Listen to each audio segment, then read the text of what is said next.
Querido teleauditorio, estamos aquí en una edición de nuestro programa En Forma Libre que transmitimos del Hotel Posada Viena, aquí en la zona rosa, en las calles de Marsella y Dinamarca, en la Colonia Juárez. Su servidor, Javier Cerón Espinosa, le saluda y como siempre abordaremos los temas de interés nacional e internacional. Como siempre en este programa nos acompaña Javier López. Javier, bienvenido al programa y con toda tu sapiencia política. Muchas gracias por estar con nosotros. Yo creo que esta semana ha estado plagada de acontecimientos y hay muchas aristas importantes a destacar, como lo planteas. Entonces yo creo que es una buena plataforma para platicar de esto que nos está sucediendo, Javier. Bueno, pues nos arrancamos de una vez. Luego por un lado está ya pues no el rumor, ya es un hecho casi de que Andrés Manuel López Obrador se va del PRD, de las filas del PRD. Todos aducen que no hay ruptura, que no hay divisionismo, y el PRD adelanta que seguirá haciendo política en el Congreso. En fin, López Obrador les pide a sus allegados que sigan en sus bancadas, que no se cambien.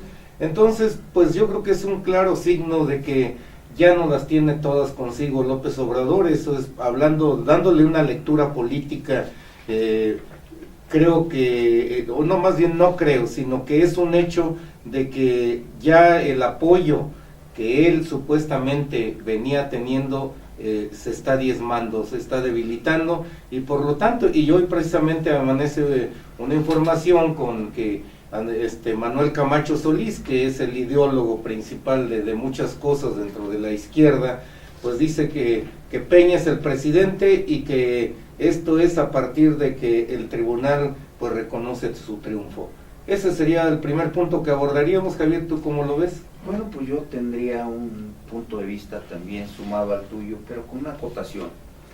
Es decir, yo creo que López Obrador está haciendo cuentas. La última disposición de sanción a los partidos políticos fue más o menos de 87 millones de pesos. Esto significó para el PT una sanción de 33 millones de pesos que quiere que lo difieran para el próximo año. En abonos chiquitos. En abonos chiquitos. Y también el otro partido de Convergencia, que también es una parte de la parte que tenemos por ahí. Yo creo que es una situación que no ayuda mucho a la izquierda, porque lo que uno pudiera pensar es que ahora López Obrador, teniendo un partido completo, pues tiene todos los presupuestos del mundo para él.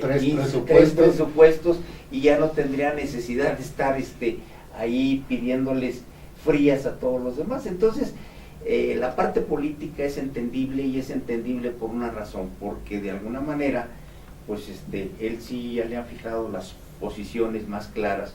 Camacho lógicamente se deslindó de él desde hace tiempo y lo formaliza, pero no solamente él, sino la mayoría de los que lo iban acompañando saben que no tienen ninguna expectativa, y hoy se habla ya del rompimiento del López Obradorismo, del ebrardismo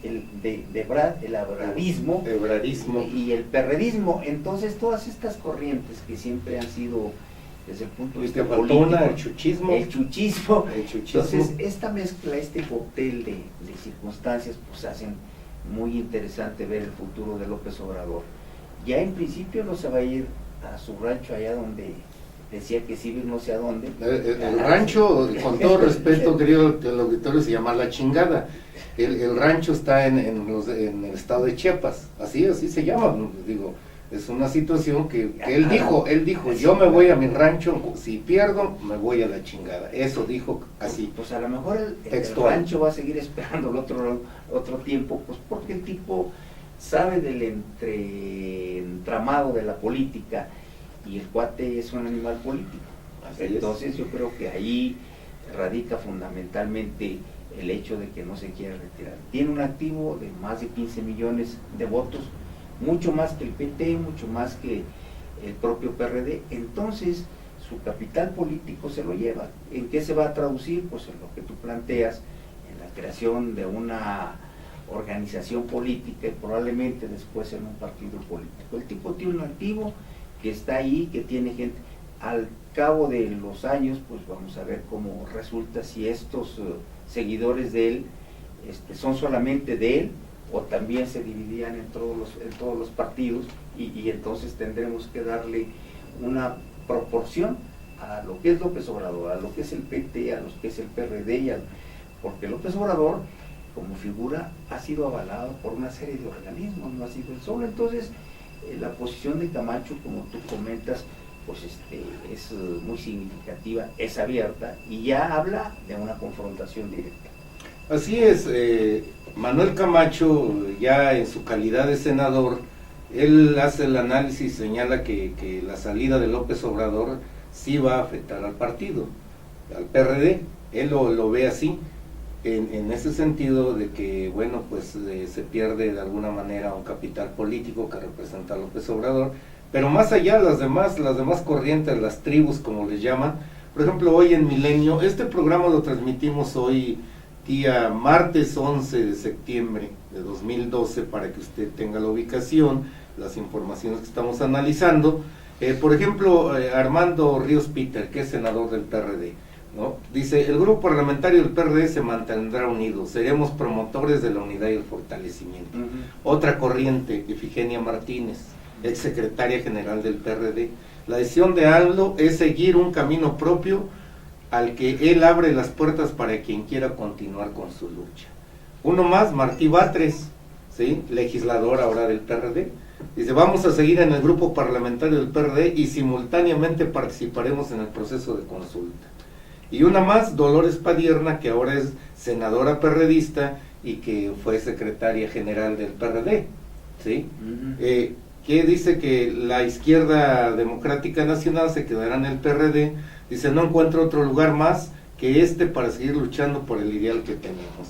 Y así en los grupos, la otra corriente, Jesús Zambrano, que dice que él sumará fuerzas con Andrés Manuel López Obrador.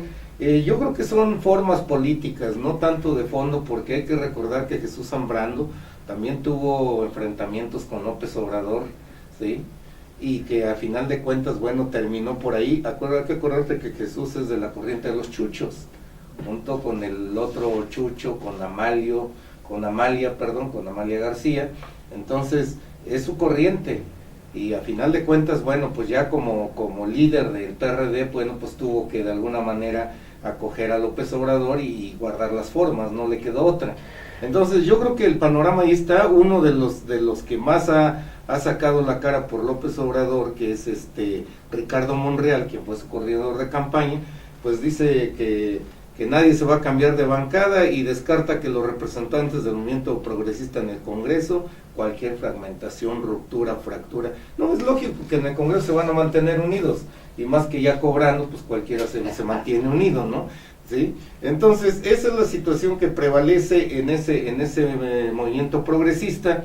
Ahora pues nos vamos al otro movimiento, a la representación ya de Enrique Peña Nieto como presidente electo de este país, quien ayer lunes se reunió en un foro que se llama Los 300 Líderes, en donde estuvo toda la clase política, en donde tuvimos oportunidad de estar por ahí, ver a Jesús Zambrano precisamente salir de esa reunión, en un acto en el que, si se le da lectura política, bueno, pues estás ya con el presidente, y no, como dicen, no hay problema, aquí estoy como fuerza política, y se acabó el asunto. Y bueno, ahí Enrique Peña Nieto lanza otra propuesta más de reforma ante los líderes que se reunieron ahí. Pero hay una situación que tú comentabas, Javier, en el sentido de la declaración que él hace en referencia al gobierno, que dice que él no tiene amigos, y lo cual desde el punto de vista político resulta temerario. ¿Por qué? Porque, bueno, pues entonces una cosa es tener amigos y otra cosa es poner los amigos en el gobierno, hacer un gobierno de amigos. No sé cómo lo ves tú. Bueno, un poquito nada más el antecedente del domingo, la manifestación en el Zócalo, para ubicar a Zambrano. Pues no estuvo en la manifestación del domingo en el Zócalo, no estuvo tampoco Graco, no estuvieron algunos líderes representativos de la izquierda, y eso habla del vacío que ya le empiezan a hacer a López Obrador. Y además, como dice Zambrano, ¿para qué carajos voy donde no soy invitado y me van a tratar mal? Entonces, bueno, esa es una parte que es importante como un antecedente. Respecto a la situación de Peña Nieto, yo creo que es muy aventurado o es un despropósito hacer una afirmación de esta naturaleza. Si bien es cierto que a Calderón se le ha calificado de un gobierno de amigos, yo creo que los términos en política no pueden ser utilizados así en forma tan ligera. Me parece que es a lo mejor producto de fijar una posición o de que sus consejeros, asesores le digan, oye, habla de esto. Pues puedes hablar de eso, Javier, claro, pero los amigos siempre serán los amigos. Cuando uno tiene que recurrir a alguien, siempre será la mano amiga, fresca, oportuna y demás de los amigos los que pueden darte un punto de apoyo. Ahora, como tú señalas, la diferenciación entre amistad y entregar cosas, esa es otra cosa. Pero aquí los términos, las formas, los mensajes, a veces pueden ser percibidos por una gran parte de la gente como algo que no es tan adecuado. Yo cuando vi la imagen y dicen que no quiere amigos o no tiene amigos, perdón, pero pues dice, bueno, este es un tipo solitario, es un cuate que necesita el consenso de un país para sacar adelante, y ahorita justamente es el momento de consensuar todo lo que tienes para fijar una posición. Respecto a lo que tú dices de las iniciativas, yo creo que el fortalecimiento del IFAI es una necesidad imperativa. ¿Por qué? Bueno, pues porque es un hecho que la opacidad, López Portillo decía que la ineficiencia es corrupción. Hoy le llamamos opacidad, pero traducido en términos de lo que tú quieras y llames, esto se traduce en ineficiencia, que solamente en esta administración de Felipe Calderón costó 100,000 millones de pesos en materia de ineficiencia gubernamental. Entonces, llámese corrupción, llámese ineficiencia o corrupción y demás. Entonces, yo creo que Peña Nieto hace bien en, de alguna manera, empezar a plantear problemas de fondo y de forma. Es decir, tener un Estado eficiente, un Estado operativo, con capacidad ética y demás, yo creo que es una necesidad. A ver, para no sacar de contexto esto, que al rato pues, se nos vaya a achacar que nosotros estamos desvirtuando, quiero dar lectura textual a lo que Enrique Peña Nieto dijo. Dice, el presidente de la República no tiene amigos, pero buscará la ayuda de los personajes que se encuentran presentes para sacar adelante lo que se requiere para el desarrollo del país. Esto fue en el foro de los 300 líderes. Bueno, el presidente en sí, ok, no debe tener amigos, pero allegados, claves, pues debe de ser.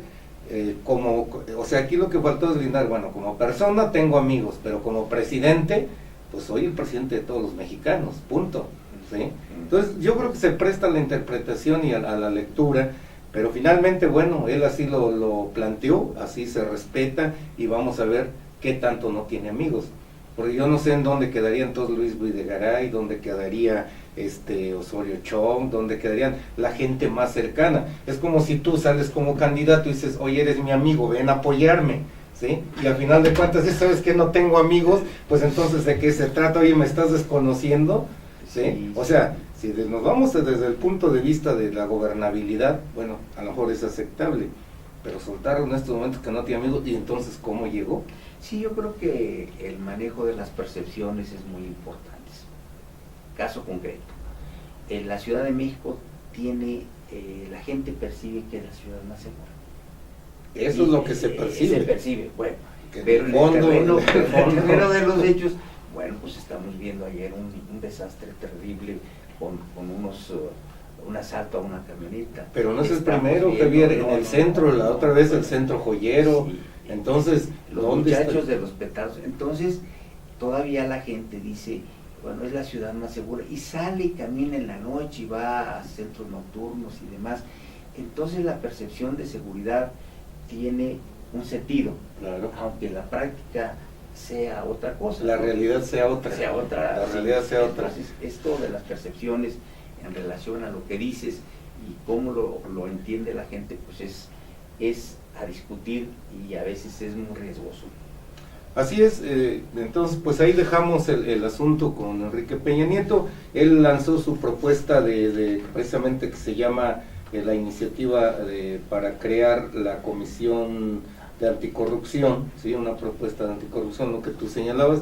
Creo que es un buen principio, pero en este caso, viendo el contexto, cómo se ha dado la corrupción, ¿sí? Cómo han trabajado las dependencias gubernamentales, yo creo que para todas las administraciones, sí, para acabar con la corrupción debe de seleccionar primero a la gente ideal, ¿sí? Que sea capaz de acabar con todo eso, evitar el burocratismo, evitar el tramititis, evitar poner a personas sin escrúpulos en determinadas áreas, y que verdaderamente todas las denuncias que se den por corrupción realmente sean investigadas a fondo. Y si se crea esta comisión, pues que no vaya a resultar como la comisión o del IFAI o esto que te niegan la información y que finalmente no te la pueden dar que porque está salvaguardada 10 años, y o sea, entonces ¿cómo vamos a llegar a limpiar este país o cómo lo vamos a llegar a transparentar si no hay un seguimiento verdadero de esto? Tú vas y denuncias un acto de corrupción y dices, a ver, presenta pruebas, ¿no? Pues es que el señor me cohechó por esto y esto, me está pidiendo dinero para poder realizar un trámite. El otro dice, no, pues a ver, demuéstramelo. Yo creo que tendríamos que evitar que el Puebla tuviera su camiseta. Pues para ya ve que todo el mundo habla de que hay que ponerse la camiseta. Bueno, yo creo que podríamos empezar por ahí, quitarle la franja. La franja al Puebla, porque ese es... Y otra, el billete, el Sor Juana también. ¿Sí? Y yo creo que estés hablando de simbolismos y de interpretaciones. Todo el mundo dice, oye, pues ponte la del Puebla. No, ponte la del Puebla o una Sor Juanita, ¿no? Una Sor Juanita. Yo creo que, mira, de buenos propósitos está lleno el mundo. Esperemos que esto aterrice en la forma mucho más ad hoc que requiere el país. Que la gente que esté ahí sea gente profesional, que vaya con un concepto de querer al país y no de tratar de sacar provecho de una serie de circunstancias. Eso quizás mucho pedir, Javier, pero si no lo hacemos como sociedad, si no empezamos lo hacemos, desde ahorita, ¿cuándo? Yo creo que están sentando las bases de una plataforma de lanzamiento de una nueva moral pública. Eso sería verdaderamente importante, que cale en los 300 líderes que estuvieron ahí, porque ¿cuántos de esos son justo... No, estuvieron empresarios, estuvieron líderes sindicales, estuvieron líderes sociales, o sea, fueron más de 200 líderes más representativos que se reunieron ahí, 300 más bien, por eso se llama el foro de los 300 líderes, donde hubo 5 oradores que presentaron un proyecto, ¿sí? Al presidente electo con el fin de que la nueva institución, la anticorrupción, no esté al servicio del poder, sino se utilice para combatir a los enemigos políticos. En este caso, aparte de la corrupción, bueno, pues poner en su lugar a la gente que se pasa de la raya. Finalmente, es una propuesta que ahí está, ya se está trabajando, que no se había tocado, sí, se había tocado en el gobierno de Calderón así muy por encima, ¿sí? Vamos a acabar con la corrupción, pero lo cierto es que desde el exterior nos estaban diciendo que éramos el primer lugar, ¿no?, en materia de corrupción. Entonces, digo, debemos de trabajar en ese sentido. Creo que la propuesta de Peña Nieto es una parte medular de lo que está pasando en este país, porque como dice el rector de la Universidad Nacional Autónoma de México, José Narro Robles, dice, a México le duele todo, dice, necesita una nueva constitución. ¿Por qué? Pues porque le duele por todos lados, por donde quiera que le veas, en lo político, en lo económico, en lo social.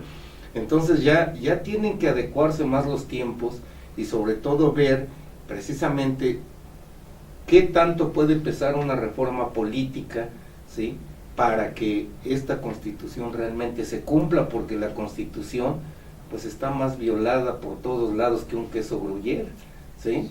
Tiene más agujeros que un queso gruyere. Entonces pues todo se hace alusión a la Constitución y en nombre de la Constitución, pero nadie la respeta.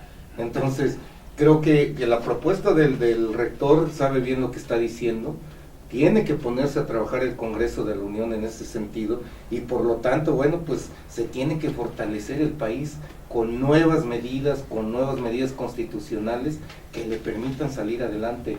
No podemos seguir en el círculo que tenemos, ¿sí? Porque pues esto se va a deteriorar más, y es lo que no queremos, la verdad, ¿no? No, porque estamos en una etapa muy crítica, no solamente en materia educativa, sino también en materia social, en materia de violencia, en materia de seguridad, y eso cala mucho en el sentimiento de los niños, de los jóvenes, a nivel de medios. Bueno, ve uno las series de televisión de narcos, ¿sí?, de balazos y demás. Bueno, yo entiendo que, por ejemplo, la Secretaría de Gobernación en sus funciones está regular la cuestión de la apología de la violencia. Entonces, así es. yo creo que mientras que no se participen también los medios en esta cruzada de mejorar al país, pues Javier, estamos quedando cojos, porque los medios de comunicación son sin duda el parteaguas entre una mejor sociedad y una sociedad que se queda al margen de cosas. Lo vemos como a veces la buena información, dicha en el sentido de que presenta cosas, se desvirtúa por informaciones o por mecanismos de información paralelos que nos han dado resultados verdaderamente desastrosos, ¿no? Así es, y tocas el tema de educación, y precisamente la OCDE, que es la Organización para la Cooperación y el Desarrollo Económico, por sus siglas en inglés, pues señala nuevamente que el gobierno de Felipe Calderón ocupa los últimos lugares en gasto por estudiante dentro de los países miembros, ¿sí? Además de que se incrementó el número de adolescentes de 15 a 19 años y de jóvenes de 25 a 29 años que carecen de educación. Ojo, o sea, las nuevas generaciones no están teniendo acceso a la educación, y entonces seguimos todavía escuchando los discursos de que todo está muy bien, de que estamos mejor en educación, de que estamos mejor en lo económico, y aquí está una muestra. Hoy el diario Milenio publica una entrevista con el secretario de Desarrollo Social de Cedesol, que es Heriberto Félix Guerra, y dice: el gobierno no heredará niveles altos de pobreza, y reconoce que hay empleos pero con ingresos precarios. Pues bonito consejo, ¿no? O sea, tienen empleo pero van a ganar poco, o sea, menos de 6,000 pesos, como lo planteó el flamante. Oye, por cierto, le irán a pagar a Cordero 6,000 pesos ahí en el Senado. Con eso, fíjate, educación, chavos en la escuela, tu carro, tu changarro, todo. Yo creo que en un acto de federalismo debe decir que va a ganar 6,000 pesos. No, en un acto de federalismo, en un acto de dignidad debería renunciar a ser senador, por esas declaraciones. Yo quisiera ¿no? hacer un comentario en relación a lo que tocas de educación. Estamos viendo un fenómeno verdaderamente importante en el país, en un estado que es Michoacán. En la Nueva Jerusalén, hoy veía yo que las nuevas escuelas que se están instrumentando para sacarlos de esa zona, bueno, un niño asistió a clases, un niño y bueno, el niño es su maestro, ¿no? Sí, sí, sí. Entonces, ¿cómo es posible que en un estado laico como el de nosotros, en un estado que se precia de respetar la Constitución a propósito de lo que tú dices, así es. Y sobre todo de hablar de que necesitamos mejorar? Bueno, es un estado dentro de otro estado donde el gobernador pareciera que no existe, donde el presidente de la República pareciera que no existe, donde el secretario de Educación Pública, que es un doctor que venía aquí de la Secretaría de Salud, pues tampoco existe. ¿Y qué hacen también, Javier, los diputados y senadores y organizaciones empresariales? Pareciera que bueno, hay que dejarlo correr. No, pareciera que ellos pueden hacer y deshacer y no hay problema, no hay problema, perteneciendo a una secta religiosa, porque aunque ellos dicen que no son sectas, es una secta religiosa, son fanáticos. Sí. O sea, ¿cómo puedes envenenar la mente de tanta gente y manipular para tu antojo y para... Mira, ya hay en principio, hay un indicio positivo de esto. Hoy precisamente tú dices, ¿dónde están? Parece que empiezan a aparecer las medidas. Ya 200 policías por lo menos van a vigilar que vayan a clases, 200 policías federales. Y según esto van por los destructores de la escuela. Es lo mínimo que podía hacer el Estado. O sea, a ver, ¿quiénes fueron los que destruyeron? ¿Para qué? Pues para someterlos al orden. Entonces, a ver, todos vivimos en un Estado de Derecho y todos nos tenemos que sujetar a un Estado de Derecho. Y estos señores, por su ignorancia, por su fanatismo, no se pueden salir tranquilamente de ese Estado de Derecho y bardear sus lotes, su predio, y aquí nos encerramos y aquí somos nosotros. Pues entonces al rato cada quien va a querer su isla de poder, ¿no? Su país. Su país. Sí, exacto. Cada quien va a formar. Bueno, tenemos ese ejemplo. Tenemos el ejemplo de la representación aquí del estado de Veracruz. Exacto. Un grupo de jóvenes de no sé qué llegan y toman las instalaciones, las mantienen secuestradas durante 12 horas.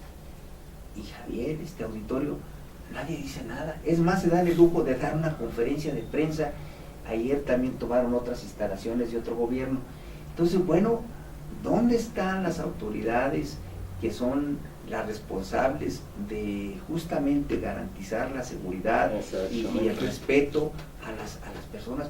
Yo la verdad es que veo con mucha preocupación, como seguramente lo ven nuestro amable auditorio, de que bueno, estamos sentados en un polvorín, en un barril, en donde ve uno por acá un problema, ve otro por acá otro problema, y otro más y más y más y más y más, y bueno, dices, ¿cuál es el camino? ¿Qué tenemos que hacer todos para que esto se reencauce y tengamos alternativas? Porque de otra manera estamos viendo problemas. Bueno, lo vimos ayer en Guerrero. Oye, matan a no sé cuántos. Lo vimos en San Luis Potosí. 16 cuerpos en Coyuca de Catalán. No es posible que... pero además dicen, es que no son de aquí, son del otro estado. Sospechan que son michoacanos. O sea, oye, si te matan en otro estado, no hay bronca, no eres de aquí, ¿no? Entonces así como que no importa mucho, ¿no? Yo creo que tenemos que tener una conciencia que somos un país, que vivimos en un mismo territorio, que somos mexicanos, y que lo que pasa en Michoacán nos afecta aquí, que lo que pasa en Guerrero nos afecta aquí, que lo que pasa en San Luis nos afecta, que lo que pasa en Nuevo León también es parte de lo que estamos viviendo. Entonces yo creo que debemos de replantearnos una serie de circunstancias, y quienes van a estar al frente del Ejecutivo también deberían de estar, seguramente lo están, haciendo un balance de todas estas cosas. Pero Javier, es que no podemos, así falten 3 meses de terminación de un sexenio, no se puede permitir que el estado de cosas se continúe agravando y veamos toda una serie de fenómenos de todo tipo en el país. Y ya que hablas que no se puede permitir que se agraven las cosas, precisamente la semana pasada, los acontecimientos, los hechos que se suscitaron entre los límites del Distrito Federal y el Estado de México en Ciudad Nezahualcóyotl, concretamente en donde hubo una riña, un enfrentamiento, supuestamente en estos cuates que se llaman mototaxis o no sé qué, disputándose las rutas, los señores igual, o sea, sus cotos de poder, y en medio de la ciudadanía. ¿Qué fue lo que pasó? Alguien agarró por ahí la información, mandó en las redes sociales un mensaje en donde señalaba que ya había estallidos sociales, que había enfrentamientos y que la gente tuviera cuidado, y se creó toda una psicosis a tal grado que mucha gente de la población de Nezahualcóyotl, del municipio, en las noches tuvo que llegar caminando a sus casas porque no había transporte. Estaba una psicosis de que los iban a asaltar, que los iban a masacrar, y se creó todo esto. Cuando la autoridad sale a decir que no hay problema, que no, pues resulta ya demasiado tardío, y luego mandan a secretarios de seguridad que realmente les falta hasta discurso para poder dar a conocer, ¿saben qué, señores? La situación no es así, nosotros ya agarramos a los cabecillas, son esto, no pasó nada, o sea, se enfrentaron, hubo creo que hasta un muerto y no pasó nada, o sea, ¿dónde dieron el informe? ¿A cuántos detuvieron? ¿O qué fue lo que pasó? Cada quien tiene su coto de poder y no podemos seguir así. Señoras autoridades, con todo respeto, yo creo que les falta también tomar un curso de preparación para dar a la comunicación bien a la población.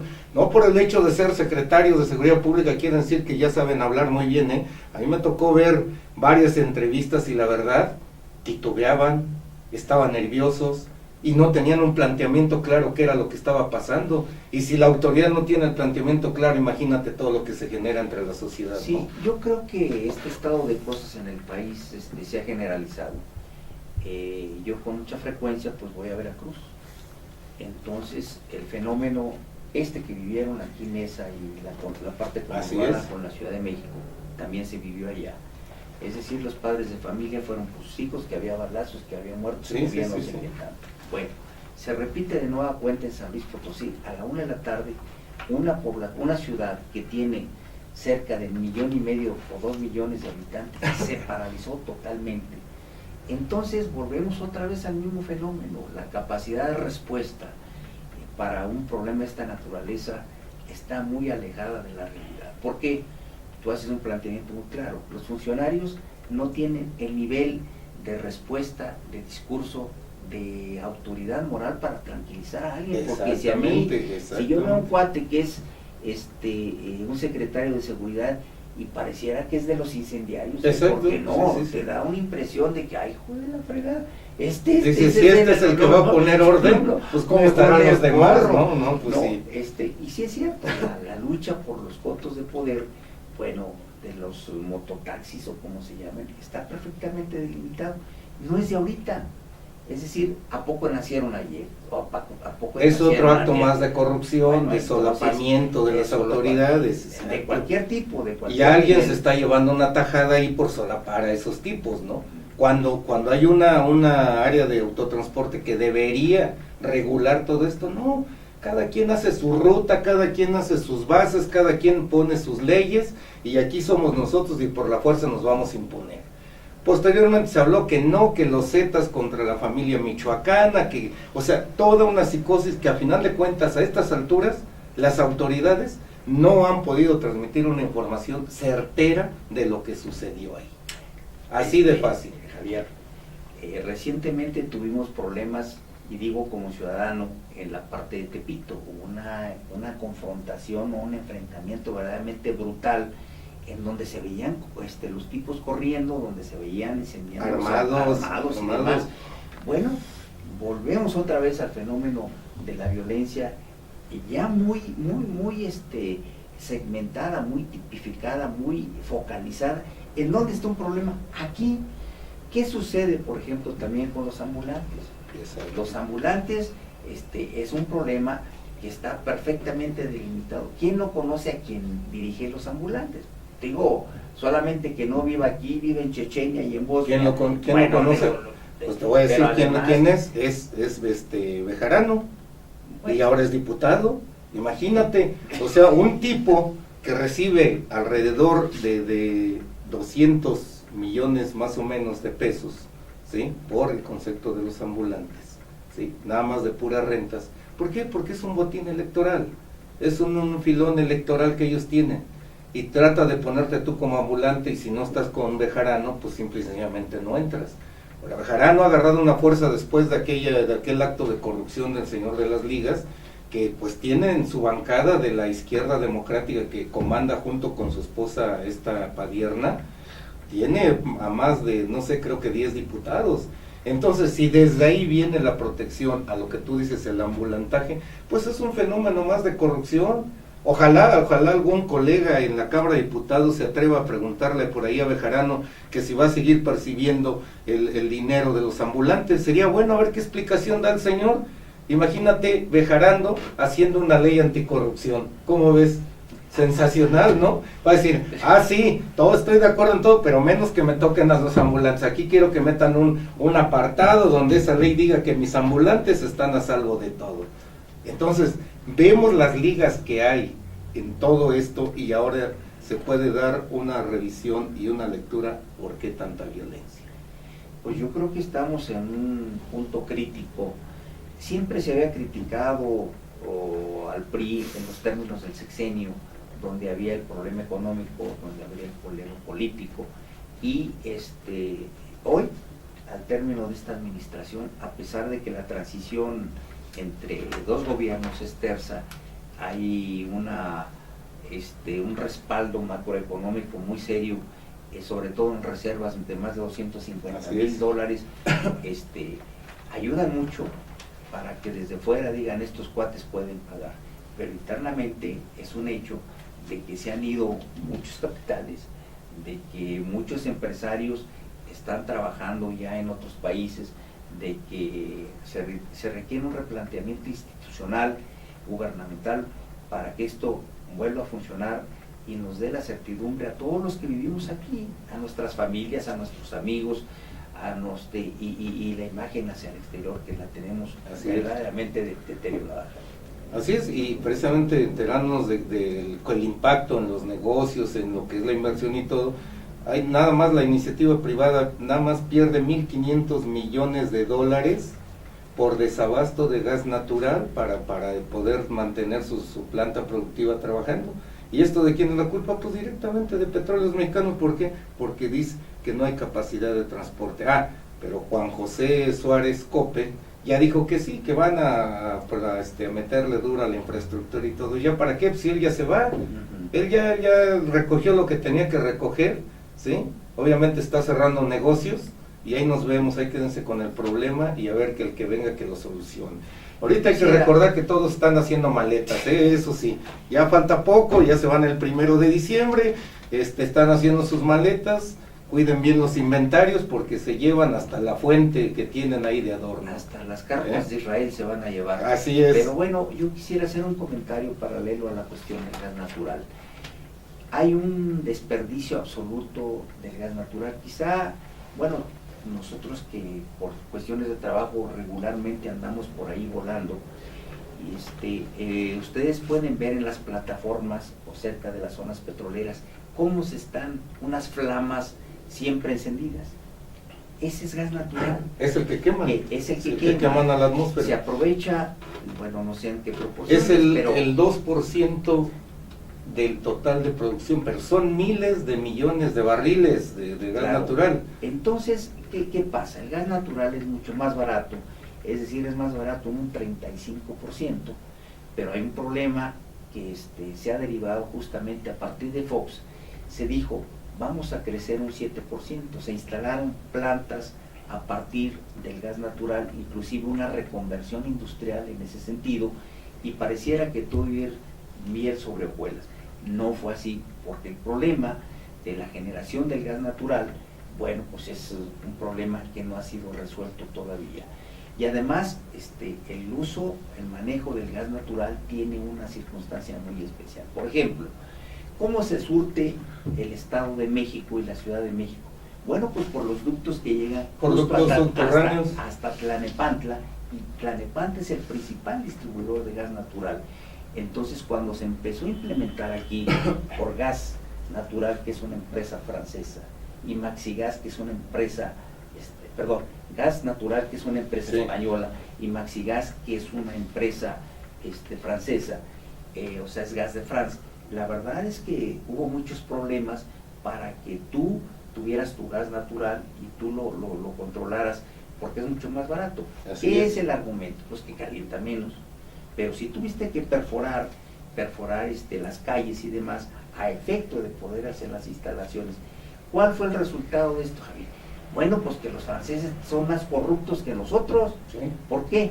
Porque en la instalación de las redes, por ejemplo, hay una exigencia técnica que te dice, si aquí pasan muchos camiones, necesitas tener una perforación de los ductos de 80 centímetros más 20. Sí. Y si pasan camiones, coches normales, tienes que tener 60 y 20. No, aquí a flor de piel, por eso es que se escapan ahí. Y además hay un desorden absoluto. No hay infraestructura. No, a ver, ¿qué pasa? Si usted hace una perforación, se va a encontrar con el cable de la luz, con el cable de la televisión, con el ducto del agua y con la línea eléctrica. Entonces, no hay nada, entonces perforas ahí. Ahora, cada rato, por ejemplo, ya hay unidades habitacionales donde se consume el gas, colonias donde se consume el gas, pero también hay una oposición muy fuerte en colonias donde quieren meter el gas natural y que lo han manifestado públicamente con manifiesto. Aquí no queremos gas natural, o sea, ellos quieren seguir comprando su tanque de gas y punto.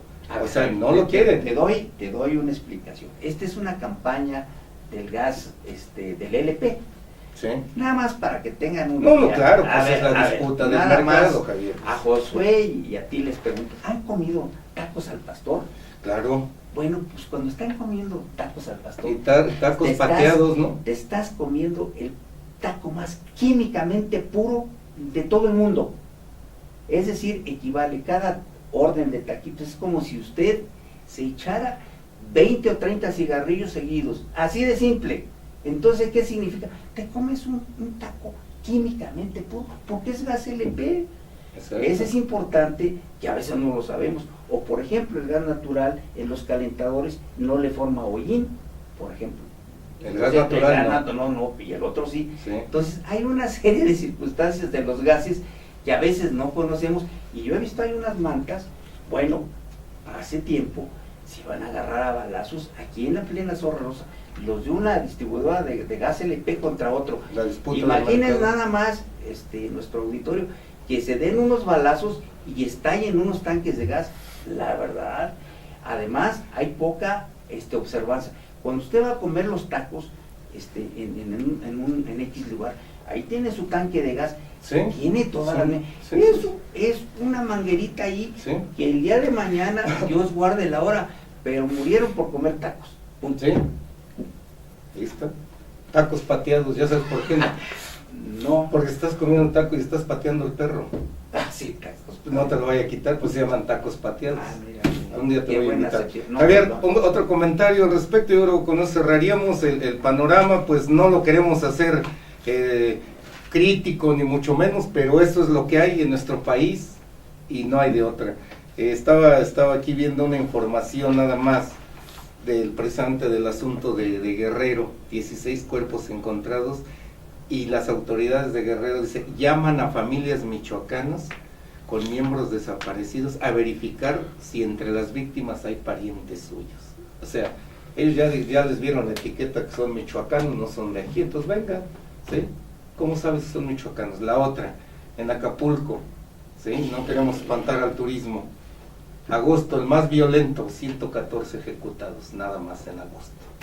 ¿Dónde está el discurso de que las fuerzas están trabajando para que este país duerma tranquilo? Pues creo que no, duerme cada día más intranquilo. Yo ahí dejaría el comentario.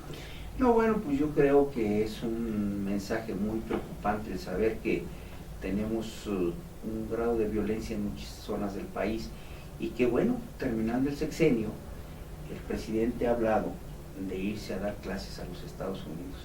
Yo creo que en ese periplo, por ponerle de alguna manera... ¿Va a ser teacher? Va a ser teacher, pero seguramente lo van a acompañar la procuradora y el secretario de Seguridad Pública, porque han tenido allí una serie de problemas, se han confrontado con los priistas, con los perredistas y todo. Yo creo que no van a estar tranquilos. Entonces, ¿Cómo se llamaría aquel programa de televisión? Adiós, amigos. ¿Cómo se llamaría la clase que impartirían? ¿Cómo ser ineficaz en un gobierno? Yo ahí lo dejaría nada más. Bien.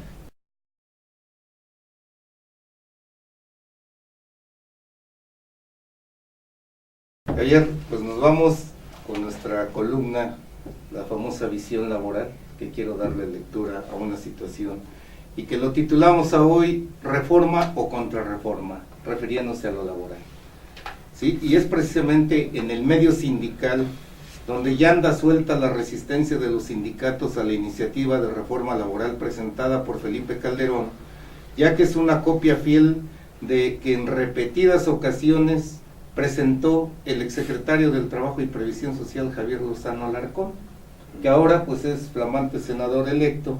Queremos ver ahora qué es lo que va a decir de esto, y que difícilmente va a pasar en el Congreso. ¿Por qué? Pues porque no hay nada nuevo propuesto en esta iniciativa. En efecto, la insistencia de que las organizaciones sindicales abran sus cuentas, que haya elecciones transparentes y de que los trabajadores tengan toda la información disponible, no significa que sea el detonante para la generación de empleos que tanto se ha cacareado, sino solo consideraciones menores que no son el meollo del problema. Para Calderón todo se traduce en forma velada que los sindicatos son los culpables de que el país está en crisis y de que no se generen los empleos que supuestamente se requieren. Pero en la práctica es otra cosa, porque el hecho de que internamente se transparenten las cuentas de los sindicatos, de que haya elecciones libres y de que no se generen quesicazgos, es algo que no incide en la creación de esos empleos, porque a la postre lo que se busca es que el trabajador cuente con seguridad social que prevé la ley, y que por lo regular los patrones violan con la complacencia de las autoridades. De acuerdo a los estatutos de cada organización sindical, que es su forma de gobernarse, los trabajadores mismos los aprueban y nadie más les tuerce la mano para que voten, porque en todo caso, si un trabajador no está de acuerdo con lo que marca ese sindicato, pues puede renunciar al mismo y promocionar otra organización que llene sus aspiraciones. ¿Y eso cómo se le llama? Se llama libre sindicalización. Eso ya lo permite la jurisprudencia de la Suprema Corte de Justicia de la Nación. En lo que se refiere a la propuesta de la iniciativa de reforma laboral que plantea que los sindicatos ya no reciban recursos fiscales y presupuestales, pues es una paradoja, porque resulta que las dependencias gubernamentales son las que firman estos acuerdos y por lo tanto son las que tienen que justificar el recurso. Eso se los dan a los sindicatos porque así está plasmado de acuerdo a la relación contractual, que en el caso de los sindicatos que están en el apartado B de la Ley Federal del Trabajo, que son todos los burócratas relacionados a las dependencias gubernamentales, no así los del apartado A, que son los de empresas, industrias, comercios y servicios, y que aún así también reciben recursos para sus eventos, conmemoraciones y celebraciones para los trabajadores. Entonces, deduciendo, todo se centra en que los sindicatos que tienen una relación con la Administración Pública Federal y que son plazas que se ocupan en la ley misma, es aquí donde está la burocracia, en tanto que la inversión privada fuerte está en las organizaciones sindicales de esta área, lo cual puede significar un puro pretexto para tratar de acotar a los sindicatos. Por eso la resistencia no se hará esperar, más allá de que se quiera regular el outsourcing. El outsourcing es una figura que han utilizado empresas que han aparecido por ahí para contratar empleados y proporcionarlos a las cadenas transnacionales con bajos salarios, sin seguridad social y sin estabilidad en el empleo. De eso precisamente es lo que hablaba el secretario, seguramente el de Cedesor, de que sí tienen ingresos, sí, pero son precarios, lamentablemente, que no alcanzan para nada. Entonces, esto lo permitió el propio gobierno y ahora se espanta con lo mismo. Entonces, pues seguramente en la discusión, lo más seguro es que esta reforma no pasará. Y hablando de todo un poco, pues resulta que los trabajadores de Mexicana de Aviación siguen aferrados a recuperar sus fuentes de empleo, y es lógico, pues ya en el gobierno de Calderón, como dice la banda, pues le vale gorro a todos los funcionarios si se recupera o no Mexicana. Hasta el propio verdugo de la Secretaría de Comunicaciones y Transportes, Dionisio Pérez Jácome, dijo en su informe presentado en el que presenta Calderón al Congreso, que esto ya será un tema pendiente, o sea, que pues ya adiós, y el que viene pues hay que los ayude, ¿sí? En la celebración de la reunión denominada Los 300 Líderes, estuvieron varios líderes sindicales, como fue Joaquín Gamboa Pascoe de la CTM, Víctor Flores Morales del Sindicato Ferrocarrilero, estuvo Armando Neira Chávez, que es el líder de todas las empresas refresqueras y embotelladoras, por lo regular en el Estado de México. En fin, hubo varios del sector empresarial, del sector social, y ahí, bueno, se analizaron las perspectivas que viene para el país. Entre estos temas donde iniciamos este programa estuvo Enrique Peña Nieto.